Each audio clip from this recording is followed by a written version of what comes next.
Assalamualaikum dear guys, my name is Noor Alam and you are watching my YouTube channel Study with Dr. Masood। So guys, आज हम इस external carotid artery के बारे में बताएंगे, इनके सारे ब्रांचेस के बारे में बताएंगे और लास्ट में हम आपको इन सब ब्रांचेस को के मेमोराइजेशन के लिए नेमोनिक और ट्रिक भी बताएंगे। So guys, external carotid artery को शुरू करते हैं। तो एक्सटर्नल कैरोटिड आर्टरी 2 इन नंबर्स में होते हैं, यानी ये इधर साइड ऑफ फेस जो कि एक लेफ़्ट साइड पे होती है और एक राइट साइड पे होती है। जो लेफ़्ट वाली एक्सटर्नल कैरोटिड आर्टरी होती है वो लेफ़्ट कॉमन कैरोटिड आर्टरी से एराइज होती है, यानी जब लेफ़्ट कॉमन कैरोटिड आर्टरी की बाइफurcation हो जाती है तो उसके नतीजे में एक एक्सटर्नल कैरोटिड आर्टरी और एक इंटरनल कैरोटिड आर्टरी आ जाती है। तो और जो लेफ़्ट साइड राइट साइड वाली एक्सटर्नल कैरोटिड आर्टरी होती है वो राइट साइड वाली कॉमन कैरोटिड आर्टरी से राइज होती है। तो एक्सटर्नल कैरोटिड आर्टरी के टोटल 8 ब्रांचेस होते हैं और इस 8 ब्रांचेस में 4 ब्रांचेस ये आगे की तरफ यानी एंटीरियर साइड ऑफ फेस को ब्लड सप्लाई करती है और 3 ब्रांचेस ये पोस्टीरियर साइड पे ये ब्लड सप्लाई करती है और एक ब्रांचेस वो सुपीरियर साइड पे ब्लड सप्लाई करती है। तो हम इन ब्रांचेस को इसी डायग्राम से बताते हैं। तो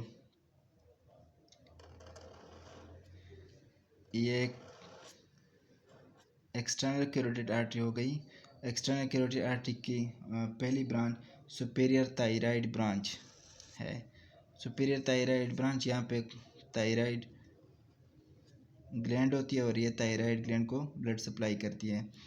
और दूसरी ब्रांच इससे लिंगुअल आर्टरी, इसकी दूसरी ब्रांच लिंगुअल आर्टरी होती है।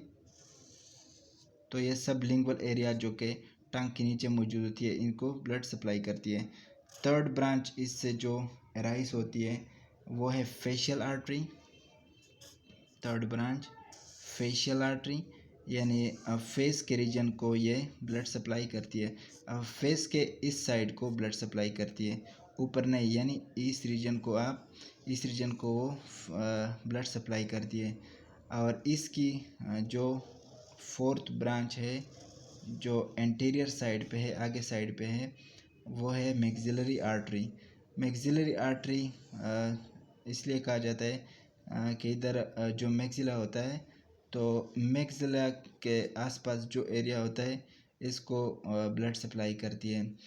और इसका जो सुपीरियर साइड वाला ब्रांच है वो आगे जाकर टेम्पोरल रीजन को ब्लड सप्लाई करती है, यानी superior temporal artery temporal region को ब्लड सप्लाई करती है।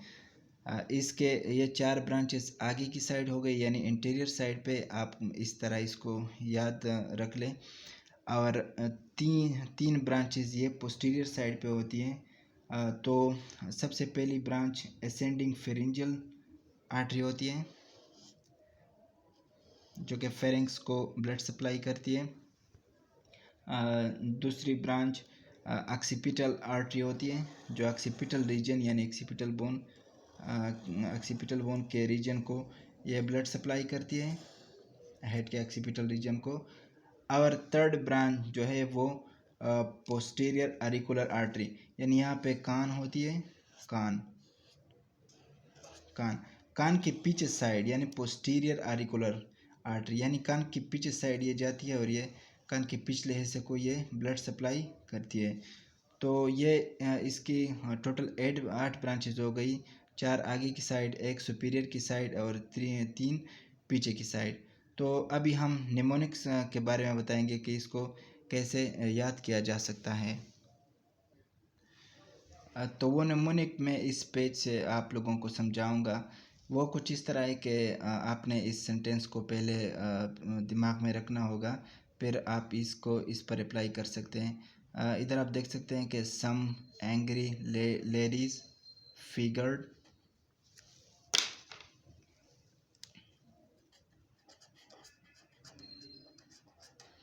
Figured OUT out post menopausal syndrome. Some angry ladies figured out post-menopausal syndrome. आप इस ट्रिक को इनके सारे ब्रांचेस पर अप्लाई कर सकते हैं, यानी एस से सुपीरियर थायराइड आर्टरी, ए से असेंडिंग फेरेंजियल आर्टरी, एल से लिंगुअल आर्टरी, एफ से फेशियल आर्टरी, ओ से ऑक्सीपिटल आर्टरी, पी से पोस्टीरियर ऑरिकुलर आर्टरी, एम से मैक्सिलरी आर्टरी और एस से सुपीरियर टेम्पोरल आर्टरी। तो इन सारे ब्रांचेस को आप ये ट्रिक यूज़ करके इन सब ब्रांचेस को आप याद कर सकते हैं।